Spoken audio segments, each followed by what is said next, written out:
ਕਰਤਾ ਪੁਰਖ ਨਿਰਭਉ ਨਿਰਵੈਰ ਅਕਾਲ ਮੂਰਤ ਅਜੂਨੀ ਸੈਭੰ ਗੁਰ ਪ੍ਰਸਾਦ ਜਪ ਆਦਿ ਸਚ ਜੁਗਾਦਿ ਸਚ ਹੈ ਭੀ ਸਚ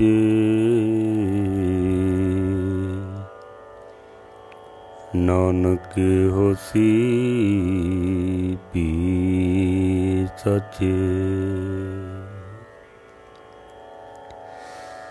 ਹੈ ਪ੍ਰਾਣਨਾਥ ਗੋਬਿੰਦੇ ਕਿਰਪਾ ਨਿਧਾਨ ਜਗਤ ਗੁਰੂ ਹੈ ਸੰਸਾਰ ਤਾਪ ਹਰਣੇ ਕਰੁਣਾ ਮੈਂ ਸਭ ਦੁਖ ਹਰੋ ਹੈ ਸ਼ਰਨ ਜੋਗ ਦਇਆਲੇ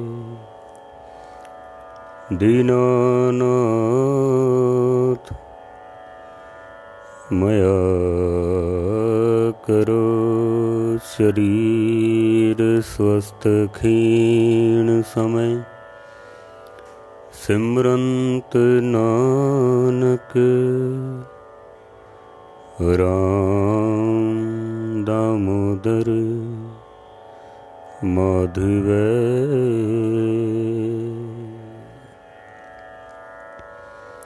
ਗੁਰੂ ਰੂਪ ਸਾਧ ਸੰਗਤ ਜੀਓ, ਇੱਕ ਪ੍ਰਕਰਣ ਜੋ ਆਰੰਭ ਕੀਤਾ ਹੋਇਆ, ਕੁਝ ਸਮਾਂ ਵਿਚਾਰਾਂ ਆਪ ਜੀ ਨੂੰ ਸਰਵਨ ਕਰਾ ਸਕਾਂ।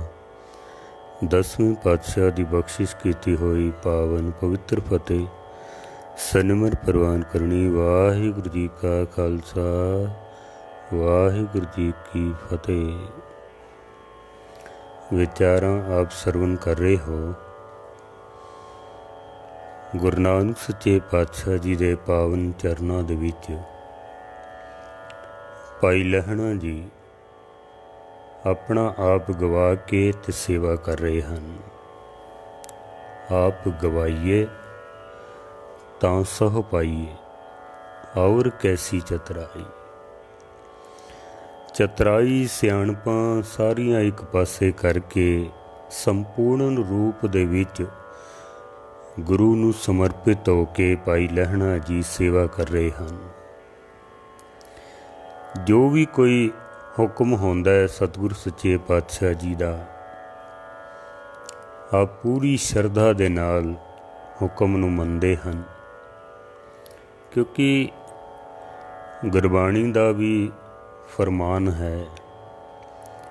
ਮਹਾਰਾਜ ਸੱਚੇ ਪਾਤਸ਼ਾਹ ਜੀ ਬਖਸ਼ਿਸ਼ ਕਰਦੇ ਨੇ ਕਿ ਹੁਕਮੀ ਹੋਵਨ ਆਕਾਰ ਹੁਕਮ ਨਾ ਕਹਿਆ ਜਾਏ। ਹੁਕਮੀ ਹੋਵਨ ਜੀ ਹੁਕਮ ਲੈ ਵਡਿਆਈ, ਹੁਕਮੀ ਉੱਤਮ ਨੀਚ ਹੁਕਮ ਲਿਖ ਦੁੱਖ ਸੁਖ ਪਾਈਏ। ਇੱਕ ਨਾ ਹੁਕਮੀ ਬਖਸ਼ੀਸ ਇੱਕ ਹੁਕਮੀ ਸਦਾ ਪੁਆਈਏ। ਹੁਕਮੇ ਅੰਦਰ ਸਭ ਕੋ ਬਾਹਰ ਹੁਕਮ ਨਾ ਕੋਏ। ਸਭ ਕੁਛ ਉਸ ਪਰਮਾਤਮਾ ਦੇ ਹੁਕਮ ਦੇ ਵਿੱਚ ਚੱਲਦਾ ਪਿਆ ਹੈ। ਬਾਹਰ ਹੁਕਮ ਨਾ ਕੋਈ, ਕੁਛ ਵੀ ਉਸ ਪਰਮਾਤਮਾ ਦੇ ਹੁਕਮ ਤੋਂ ਬਾਹਰ ਨਹੀਂ ਹੈ। ਕੋਈ ਵੀ ਚੀਜ਼, ਹਵਾ ਹੈ, ਪਾਣੀ ਹੈ, ਅੱਗ ਹੈ, ਗ੍ਰਹਿ ਨਛੱਤਰ ਹਨ, ਤਾਰੇ ਹਨ, ਧਰਤੀ ਹੈ, ਸਭ ਕੁਛ ਉਸ ਪਰਮਾਤਮਾ ਦੇ ਹੁਕਮ ਦੇ ਵਿੱਚ ਚੱਲਦਾ ਪਿਆ ਹੈ। ਹੁਕਮੇ ਅੰਦਰ ਸਭ ਕੋ ਬਾਹਰ ਹੁਕਮ ਨਾ ਕੋਏ। ਤੇ ਮਹਾਰਾਜ ਕਹਿੰਦੇ ਨੇ ਨਾਨਕ ਹੁਕਮੇ ਜੇ ਬੁਝੇ ਤਾਂ ਹਉਮੈ ਕਹੇ ਨਾ ਕੋਈ। ਜਿਹੜਾ ਰੱਬ ਦੇ ਹੁਕਮ ਨੂੰ, ਉਸ ਦੀ ਰਜ਼ਾ ਨੂੰ ਮੰਨ ਲੈਂਦਾ ਹੈ, ਫਿਰ ਸਤਿਗੁਰੂ ਕਹਿੰਦੇ ਨੇ ਕਿ ਉਹਦੇ ਅੰਦਰ ਫਿਰ ਹਉਮੈ ਜਿਹੜੀ ਹੈ ਉਹ ਮਿਟ ਜਾਂਦੀ ਹੈ। ਤੇ ਜਿੱਥੇ ਹਉਮੈ ਮਿਟ ਜਾਂਦੀ ਹੈ ਉੱਥੇ ਫਿਰ ਪਰਮਾਤਮਾ ਦਾ ਵਾਸਾ ਹੁੰਦਾ, ਉੱਥੇ ਗੁਰੂ ਦਾ ਵਾਸਾ ਹੁੰਦਾ ਹੈ। ਕਿਉਂਕਿ ਗੁਰਬਾਣੀ ਦੇ ਐਸੇ ਬਹੁਤ ਸਾਰੇ ਪ੍ਰਮਾਣ ਹਨ ਕਿ ਜਿੱਥੇ ਮੈਂ ਹੈ ਤੇ ਉੱਥੇ ਤੂੰ ਨਹੀਂ ਹੈ, ਜਿੱਥੇ ਤੂੰ ਹੈ ਤੇ ਉੱਥੇ ਮੈਂ ਨਹੀਂ ਹੈ। ਫਿਰ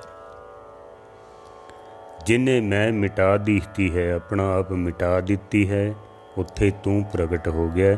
जैसे कबीर साहब कहने, कबीर तू करता तू हुआ, मुझ में रहा न हूँ, जब आपा पर का मिट गया, जत देखा तत तू। अपना आप मिटा के सेवा कर रहे हैं भाई लहणा जी। हर हुक्म दे विच पास होंदे ने। एक दिन गुरु नानक सच्चे पातशाह जी संगतां बहुत आईयां ते महाराज कहंदे ने भी अज संगतां नूं असीं मिठाई खुआनी है। संगत बहुत आई है,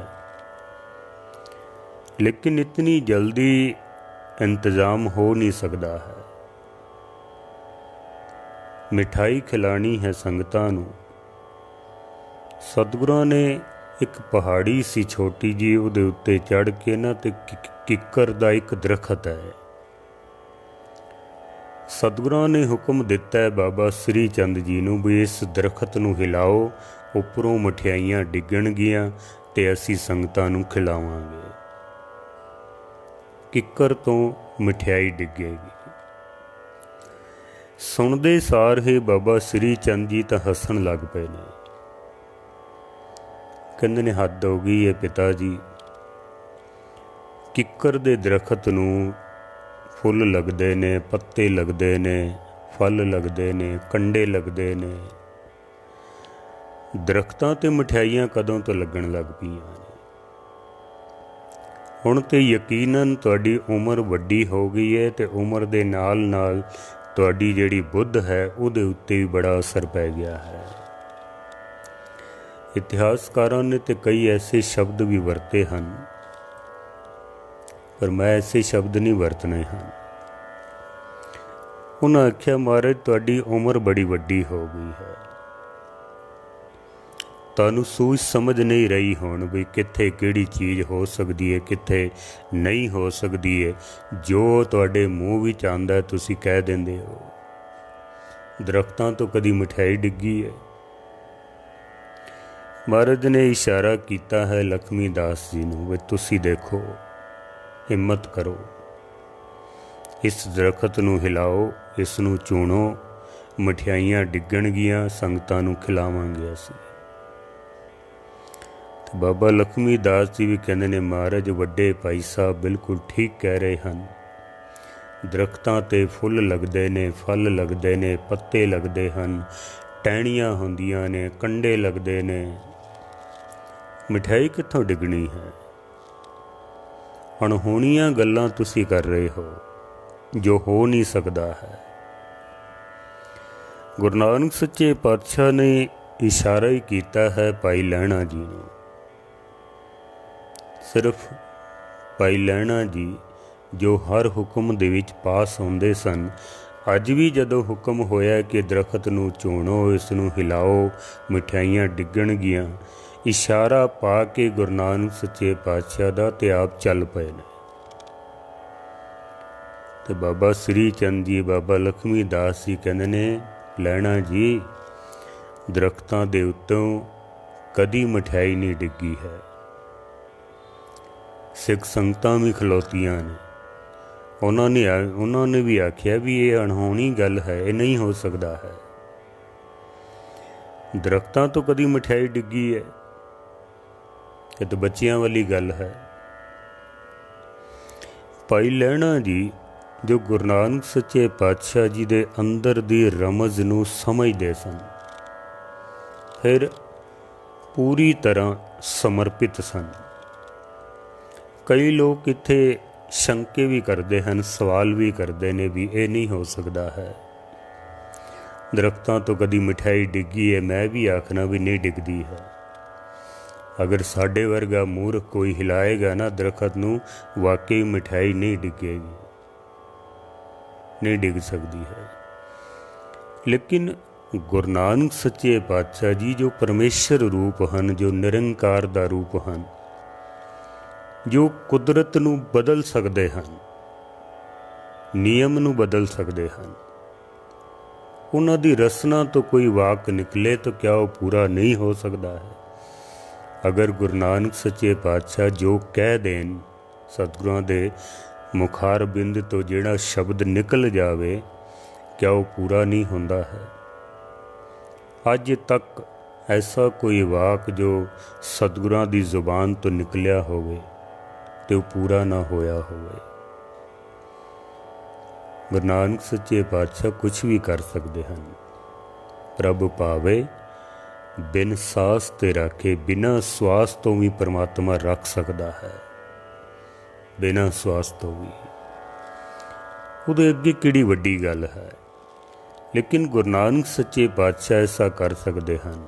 ਆਮ ਬੰਦੇ ਦੀ ਸਮਝ ਤੋਂ ਇਹ ਬਾਹਰ ਹੈ, ਕਿਉਂਕਿ ਸਾਡੀ ਇਤਨੀ ਸ਼ਰਧਾ ਹੀ ਨਹੀਂ ਬਣਦੀ ਹੈ।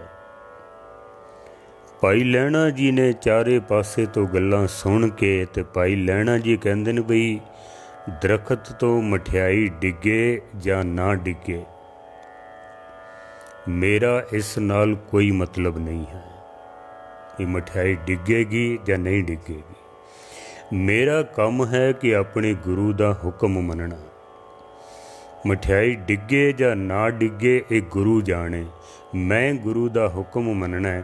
ਡਿੱਗੇਗੀ ਤੇ ਗੁਰੂ ਦੀ ਵਾਹ ਵਾਹ, ਨਹੀਂ ਡਿੱਗੀ ਤਾਂ ਗੁਰੂ ਆਪਣੇ ਬਚਨ ਆਪ ਹੀ ਲਾਜ ਰੱਖੇਗਾ। ਫਿਰ ਮੇਰਾ ਇਸ ਵਿੱਚ ਕੋਈ ਪ੍ਰਯੋਜਨ ਨਹੀਂ ਹੈ, ਮੇਰਾ ਕੰਮ ਹੈ ਹੁਕਮ ਮੰਨਣਾ।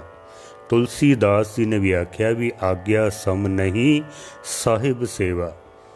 ਆਪਣੇ ਸਾਹਿਬ ਦੀ, ਆਪਣੇ ਮਾਲਕ ਦੀ ਸੇਵਾ ਜਿਹੜੀ ਹੈ ਨਾ, ਆਗਿਆ ਤੋਂ ਵੱਡੀ ਹੋਰ ਕੋਈ ਸੇਵਾ ਨਹੀਂ ਹੈ, ਹੋਰ ਕੋਈ ਸੇਵਾ ਨਹੀਂ। ਤੇ ਅਸੀਂ ਤੇ ਆਗਿਆ ਮੰਨਦੇ ਹੀ ਨਹੀਂ ਹਾਂ। 10ਵੇਂ ਪਾਤਸ਼ਾਹ ਨੇ ਸਾਨੂੰ ਆਗਿਆ ਕੀਤੀ ਹੈ ਨਾ, ਆਗਿਆ ਪਈ ਅਕਾਲ ਕੀ ਤਬੇ ਚਲਾਇਓ ਪੰਥ, ਸਭ ਸਿੱਖਨ ਕੋ ਹੁਕਮ ਹੈ ਗੁਰੂ ਮਾਨਿਓ ਗ੍ਰੰਥ। ਗੁਰੂ ਗ੍ਰੰਥ ਜੀ ਮਾਨਿਓ, ਪ੍ਰਗਟ ਗੁਰਾਂ ਕੀ ਦੇਹ, ਜੋ ਪ੍ਰਭ को मिलबो चाहे खोज शब्द मेले। कितने लोग होणगे जो संपूर्ण तौर ते शरधा रखते होण गुरु ग्रंथ साहब दे उत्ते, जो पूरा विश्वास रखते होण, जो 10 पातशाहियां दी जागदी जोत समझते होण गुरु ग्रंथ साहब महाराज ने।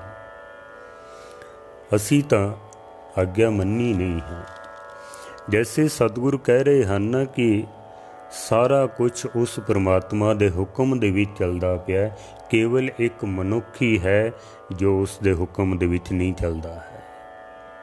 बस एक बंदा ही है जो हुक्म विच नहीं चलदा है। बाकी सब कुछ महाराज कहते हैं कि उस परमात्मा दे हुक्म दे विच है। पर जिहड़ा हुक्म नूं बूझ लैंदा है, जो समझ लैंदा है, जो मन लैंदा है, ਉਹਦੇ ਅੰਦਰੋਂ ਫਿਰ ਅਹੰਕਾਰ ਮਿਟ ਜਾਂਦਾ ਹੈ। ਤੇ ਜਿੱਥੇ ਅਹੰਕਾਰ ਮਿਟ ਜਾਂਦਾ ਹੈ ਉੱਥੇ ਪਰਮਾਤਮਾ ਦਾ ਵਾਸਾ ਹੋ ਜਾਂਦਾ ਹੈ। ਗੁਰੂ ਨਾਨਕ ਸੱਚੇ ਪਾਤਸ਼ਾਹ ਜੀ ਦਾ ਹੁਕਮ ਮੰਨ ਕੇ ਭਾਈ ਲਹਿਣਾ ਜੀ ਕਹਿੰਦੇ ਨੇ ਮਠਿਆਈ ਡਿੱਗੇ ਭਾਵੇਂ ਨਾ ਡਿੱਗੇ, ਇਹ ਮੇਰਾ ਪ੍ਰਯੋਜਨ ਨਹੀਂ ਹੈ, ਇਹ ਗੁਰੂ ਜਾਣੇ ਜਿਹਨੇ ਹੁਕਮ ਕੀਤਾ ਹੈ। ਮੇਰਾ ਕੰਮ ਹੈ ਗੁਰੂ ਦਾ ਹੁਕਮ ਮੰਨਣਾ। ਔਰ ਆਪ ਚੱਲ ਪਏ ਹਨ। गुरु नानक सच्चे पातशाह जी दरअसल ऐसे सवाल करते हैं जैसे परीक्षा दे विच अगर सधारण सवाल किए जान हर बंदा उसनूं हल कर सकता है, हर बंदा। तो जे सवाल करड़े किए जान तो फिर परीक्षा होंदी है विद्यार्थियों की भी, उन्हें कितनी पढ़ाई की है, कितनी उसने मेहनत की है। जिसने जितनी मेहनत की होगी उतने नंबरां नाल वो पास हो जाता है। फिर ये कोई साधारण सवाल नहीं हैं। जे सीधे साधे सवाल कर देंदे फिर तो हर कोई उसनूं हल कर लैंदा। पर महाराज सच्चे पातशाह जी ने ऐसे सवाल किए हैं जिसनूं आम बंदा तो मन ही नहीं सकता है। आम बंदा तो जिसनूं मन्नेगा ही नहीं। तो जिथे आग्या नहीं ना मनी जाती उत्थे फिर पति परमेश्वर की प्राप्ति नहीं हो सकती है। गुरु नानक सच्चे पातशाह जी सब तो पहले ਬਾਬਾ ਸ੍ਰੀ ਚੰਦ ਜੀ ਨੂੰ ਤੇ ਫਿਰ ਬਾਬਾ ਲਖਮੀ ਦਾਸ ਜੀ ਨੂੰ ਆਵਾਜ਼ ਮਾਰਦੇ ਨੇ। ਕਿਉਂ ਮਾਰਦੇ ਨੇ? ਕਿਉਂਕਿ ਮਾਤਾ ਸੁਲੱਖਣੀ ਜੀ ਕਿਧਰੇ ਇਹ ਨਾ ਸਮਝਣ ਵੀ ਮੇਰੇ ਪੁੱਤਰਾਂ ਨੂੰ ਮੌਕਾ ਨਹੀਂ ਦਿੱਤਾ ਹੈ। ਸਤਿਗੁਰੂ ਦਾ ਇਤਿਹਾਸ ਪੜ੍ਹੋ। ਪਹਿਲੀ ਆਵਾਜ਼ ਬਾਬਾ ਸ੍ਰੀ ਚੰਦ ਜੀ ਨੂੰ ਮਾਰਦੇ ਨੇ, ਦੂਸਰੀ ਆਵਾਜ਼ ਬਾਬਾ ਲਖਮੀ ਦਾਸ ਜੀ ਨੂੰ ਪੈਂਦੀ ਹੈ। ਉਸ ਤੋਂ ਬਾਅਦ ਫਿਰ ਭਾਈ ਲਹਿਣਾ ਜੀ ਜਾਂ ਬਾਬਾ ਬੁੱਢਾ ਜੀ ਜਾਂ ਹੋਰ ਭਾਈ ਸਧਾਰਨ ਜੀ, ਭਾਈ ਮਨਸੁਖ ਜੀ, ਉਹਨਾਂ ਨੂੰ ਬਾਅਦ ਵਿੱਚ ਆਵਾਜ਼ ਪੈਂਦੀ ਹੈ। ਕਿਉਂਕਿ ਮਹਾਰਾਜ ਸੱਚੇ ਪਾਤਸ਼ਾਹ ਜੀ ਇਹ ਚਾਹੁੰਦੇ ਨੇ ਕਿ ਮੇਰੀ ਜਿਹੜੀ ਅਰਧੰਗਨੀ ਹੈ ਮਾਤਾ ਸੁਲੱਖਣੀ ਜੀ, ਉਹ ਕਿਧਰੇ ਐਸਾ ਨਾ ਸੋਚਣ ਵੀ ਮੇਰੇ ਪੁੱਤਰਾਂ ਨੂੰ ਮੌਕਾ ਨਹੀਂ ਦਿੱਤਾ ਹੈ। ਸਤਿਗੁਰੂ ਬਾਰ-ਬਾਰ ਆਪਣੇ ਸੁਪੁੱਤਰਾਂ ਨੂੰ ਪਹਿਲੇ ਆਵਾਜ਼ ਮਾਰਦੇ ਹਨ, ਲੇਕਿਨ ਪੁੱਤਰਾਂ ਨੇ ਇਹ ਮੌਕਾ ਸੰਭਾਲਿਆ ਨਹੀਂ ਹੈ। ਉਹਨਾਂ ਨੇ ਇਹ ਮੌਕਾ ਨਹੀਂ ਸੰਭਾਲਿਆ ਹੈ।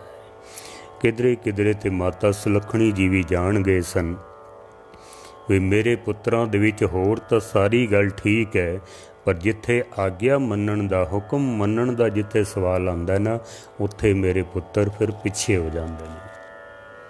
ਤਾਂ ਕਈ ਵਾਰੀ ਆਪ ਚੁੱਪ ਵੀ ਕਰ ਜਾਂਦੇ ਸਨ। ਗੁਰਬਾਣੀ ਵਿੱਚ ਵੀ ਇਸ ਦਾ ਜ਼ਿਕਰ ਕੀਤਾ ਹੈ ਕਿ ਪੁੱਤਰੀ ਕੌਲ ਨਾ ਪਾਲਿਓ, ਕਰ ਪਿਰਹੁ ਕੰਨ ਮੁਰੱਟੀਏ। ਗੁਰਬਾਣੀ ਦੇ ਵਿੱਚ ਇਹ ਬਚਨ ਆਏ ਹਨ, ਦਿਲ ਖੋਟੇ ਆਕੀ ਫਿਰਨ, ਬਨ ਭਾਰ ਉਚਾਇਨ ਛੱਟੀਏ। ਗੁਰਬਾਣੀ ਦੇ ਵਿੱਚ ਬਚਨ ਆਏ ਹਨ ਕਿ ਪੁੱਤਰਾਂ ਨੇ ਕੌਲ ਨਹੀਂ ਪਾਲਿਆ ਹੈ, ਬਚਨ ਨਹੀਂ ਮੰਨੇ ਹਨ, ਹੁਕਮ ਨਹੀਂ ਮੰਨਿਆ ਹੈ। ਭਾਈ ਸਾਹਿਬ ਭਾਈ ਗੁਰਦਾਸ ਜੀ ਵੀ ਕਹਿੰਦੇ ਨੇ ਕਿ ਪੁੱਤਰੀ ਕੌਲ ਨਾ ਪਾਲਿਆ, ਮਨ ਖੋਟੇ ਆਕੀ ਫਿਰਨ। ਮਨ ਵਿੱਚ ਖੋਟ ਹੈ, ਆਕੀ ਹੋ ਕੇ ਹੁਕਮ ਅਦੂਲੀ ਕਰਦੇ ਹਨ, ਹੁਕਮ ਵਿੱਚ ਨਹੀਂ ਚੱਲਦੇ ਹਨ।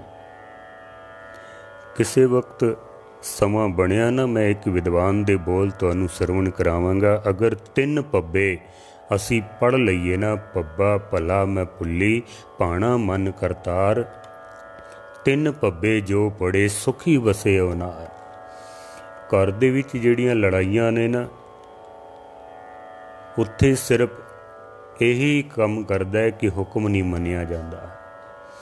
ਅਸੀਂ ਹੁਕਮ ਮੰਨਦੇ ਨਹੀਂ ਹਾਂ, ਹੁਕਮ ਮਨਵਾਉਣਾ ਚਾਹੁੰਦੇ ਹਾਂ। ਪਤੀ ਚਾਹੁੰਦਾ ਹੈ ਪਤਨੀ ਹੁਕਮ ਮੰਨੇ, ਪਤਨੀ ਚਾਹੁੰਦੀ ਹੈ ਪਤੀ ਮੇਰਾ ਹੁਕਮ ਮੰਨੇ, ਪਿਓ ਚਾਹੁੰਦਾ ਹੈ ਪੁੱਤਰ ਹੁਕਮ ਮੰਨੇ, ਪੁੱਤਰ ਚਾਹੁੰਦਾ ਹੈ ਸਾਰੇ ਮੇਰਾ ਹੁਕਮ ਮੰਨਣ। ਲੇਕਿਨ ਪੱਬਾ ਭਲਾ ਮੈਂ ਭੁੱਲੀ, ਭਾਣਾ ਮਨ ਕਰਤਾਰ, 3 ਪੱਬੇ ਜੋ ਪੜੇ ਸੁਖੀ ਵਸੇ ਉਨਾਰ। 3 ਪੱਬੇ ਜੋ ਪੜ੍ਹ ਲਵੇ, ਪਹਿਲਾ ਪੱਬਾ ਭਲਾ, ਫਿਰ ਦੂਸਰਾ ਮੈਂ ਭੁੱਲੀ, ਤੀਸਰਾ ਭਾਣਾ ਮਨ ਕਰਤਾਰ।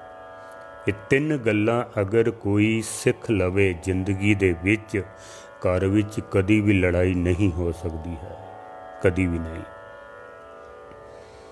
ਔਰ ਜਿੱਥੇ ਇਹ 3 ਗੱਲਾਂ ਮੰਨੀਆਂ ਨਹੀਂ ਜਾਂਦੀਆਂ ਹਨ, ਜਿੱਥੇ ਪਤੀ ਪਤਨੀ ਦਾ ਆਪਸ ਦੇ ਵਿੱਚ ਜੋੜ ਨਹੀਂ ਹੈ, ਪਿਓ ਪੁੱਤਰ ਦਾ ਜਿੱਥੇ ਜੋੜ ਨਹੀਂ ਹੈ, ਤਾਂ ਫਿਰ ਇੱਕ ਵਿਦਵਾਨ ਕਹਿੰਦਾ ਵੀ ਜਿੱਥੇ ਪਤੀ ਪਤਨੀ ਦਾ ਜੋੜ ਨਹੀਂ, ਉੱਥੇ ਕਿਸੇ ਹੋਰ ਨਰਕ ਦੀ ਲੋੜ ਨਹੀਂ ਹੈ। ਫਿਰ ਕਿਸੇ ਹੋਰ ਨਰਕ ਦੀ ਲੋੜ ਨਹੀਂ ਹੈ ਫਿਰ, ਕਿਉਂਕਿ ਜੋੜ ਮੇਲ ਨਹੀਂ ਬੈਠਦਾ ਹੈ, ਤਾਲ ਮੇਲ ਨਹੀਂ ਬੈਠਦਾ ਹੈ। ਆਗਿਆਕਾਰੀ ਪੁੱਤਰ ਹੋਏ ਅਰ ਮਿੱਠ ਬੋਲੀ ਨਾਰ, ਤਨ ਆਪਣਾ ਸੰਤੋਖ ਮਨ, 4 ਸੁਰਗ ਸੰਸਾਰ। ਸੰਸਾਰ ਵਿੱਚ 4 ਸਵਰਗ ਮੰਨੇ ਗਏ ਹਨ। ਕਿਹੜਾ? ਆਗਿਆਕਾਰੀ ਪੁੱਤਰ ਹੋਵੇ, ਹਰ ਮਿੱਠ ਬੋਲੀ ਨਾਰ, ਤੇ ਮਿੱਠ ਬੋਲੜੀ ਇਸਤਰੀ ਹੋਵੇ, ਤਨ ਆਪਣਾ ਹੋਵੇ, ਜਿਤਨਾ ਲੋੜ ਹੈ ਆਪਣੇ ਕੋਲ ਹੋਵੇ, ਉਦਾਰ ਨਾ ਹੋਵੇ। ਤੇ ਤੀਸਰਾ ਮਨ ਵਿੱਚ ਸੰਤੋਖ ਹੋਵੇ। ਇਹ 4 ਸੁਰਗ ਸੰਸਾਰ। ਤੇ ਫਿਰ ਨਰਕ ਦੀਆਂ ਨਿਸ਼ਾਨੀਆਂ ਵੀ ਦੱਸੀਆਂ ਹਨ ਕਿ ਕਿੱਕਰ ਘਰ ਕਪੂਤ ਘਰ, ਘਰ ਕਲਹਿਣੀ ਨਾਰ, ਚੌਥੇ ਮੈਲੇ ਕੱਪੜੇ, ਨਰਕ ਨਿਸ਼ਾਨੀ 4। ਇਹ ਘਰ ਦੀਆਂ 4 ਨਰਕ ਦੀਆਂ ਨਿਸ਼ਾਨੀਆਂ ਹਨ, ਜਿੱਥੇ ਆਪਸ ਵਿੱਚ ਜੋੜ ਮੇਲ ਨਹੀਂ ਨਾ ਬੈਠਦਾ ਹੈ, ਤਾਲ ਮੇਲ ਨਹੀਂ ਬੈਠਦਾ ਹੈ। ਭਾਈ ਲਹਿਣਾ ਜੀ ਹਰ ਹੁਕਮ ਮੰਨਦੇ ਹਨ ਗੁਰੂ ਨਾਨਕ ਸੱਚੇ ਪਾਤਸ਼ਾਹ ਜੀ ਦਾ। ਬਹੁਤ ਸਾਰੀਆਂ ਐਸੀਆਂ ਘਟਨਾਵਾਂ ਨੇ, ਪਰ ਆਖਰੀ ਜੋ ਪਰਚਾ ਸਤਿਗੁਰ ਸੱਚੇ ਪਾਤਸ਼ਾਹ ਜੀ ਨੇ ਪਾਇਆ ਨਾ, एक दिन महाराज ने एक अजीबो गरीब सतगुरां ने रूप बनाया है, अजीब रूप। जिस तरह सतगुरां ने एक दस्तार सजाई है, फटे पुराने मैले कपड़े पहने हुए ने, हत्थ दे विच एक सोटा है, एक झोला टंगिया होया वे, नाल कुछ कुत्ते ने। अजीब रूप बना के ते महाराज सच्चे पातशाह जी शहर तो बाहर चल पे हैं, करतारपुर तो बाहर जंगल वाल चल पे ने। संगतां गुरु के सिख जो नज़दीकी सन देख के बड़े हैरान होए ने कि अज पता नहीं की पाना बनन वाला है। सारे पिछे पिछे जा रहे ने। गुरु नानक सच्चे पातशाह ने पिछे मुड़ के वेख्या भी काफ़ी लोग आ रहे हैं। महाराज ने सब तो पहले कुछ धन पैसे पिछे महाराज ने सुट्टे ने। जिन्हां नूं धन चाहिदा सी वो धन चुक्या ते वापस चले गए हैं, क्योंकि कईयां दी लोड़ धन ही आउंदी है, बस धन करके ही जुड़े होंदे ने। धन दी प्राप्ति होई फिर गुरु किथे ते आप किथे। कुछ अजे पीछे बाकी रह गए ने। फिर महाराज ने वेख्या भी हुण धन वाले चले गए ने। फिर महाराज ने सोना चांदी पिछे सुटिया वे। जिन्हां नूं सोने चांदी दी लोड़ सी वो सोना चांदी लैके वापस चले गए हैं। फिर महाराज ने वेख्या भी अजे भी कुछ आ रहे ने पिछे। फिर सतगुरां ने कुछ हीरे मोती लुटाए ने। ये स्टेज होंदी है बंदे दी, किहड़ा बंदा किस कैटेगरी दा है। कुछ ते थोड़े धन ते खुश हो जाते हैं, कुछ सोने चांदी ते खुश हो जाते हैं, कुछ हीरे मोतियां ते खुश हो जाते हैं। कोई विरले ही होंदे ने जेड़े गुरु कलों गुरु का दर्शन मंगते ने, परमेश्वर कलों परमेश्वर का नाम मंगते हैं। वरना सब अपने अपने स्वार्थ करके ही गुरु नाल जुड़े हुए ने। बस जिथे पूर्ति हो जाती है ना, बस फिर गुरुद्वारा किथे, गुरु किथे, आप किथे, नितनेम किथे, अमृत वेला किथे। फिर जिथे भी स्वार्थ की पूर्ति हो जाती है। बस इसी वास्ते गुरबाणी कहती है भी निस्वार्थ हो के सेवा करे। सेवा करत होए निहकामी, तिसको होत प्राप्त स्वामी। रब दे प्यारिਆਂ ने इसी वास्ते सिर्फ रब कोलों रब दा नाम ही मंगया है, और कुछ नहीं मंगया। मैं क्या मांगू किछ थिर न रहाई, हर दीजे नाम प्यारी जियो। हम पीखक पेखारी तेरे, तू निज पत है दाता। हो दयाल नाम देहो मंगत जन को, सदा रहो रंग राता। वो सिर्फ नाम ही मंगते हैं, दर्शन मंगते हैं। जिन्हां नूं जो चाहिदा सी सोना चांदी हीरे मोती सब चले गए हैं। इतिहास कहता भी पिछे बाबा बुढ़ा जी रह गए हैं, भाई सधारण जी रह गए हैं, भाई लैणा जी रह गए हैं।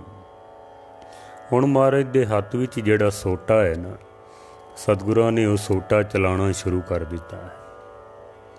वो कहंदे ना मार दे अगे ते भूत भी दौड़ जाते हैं।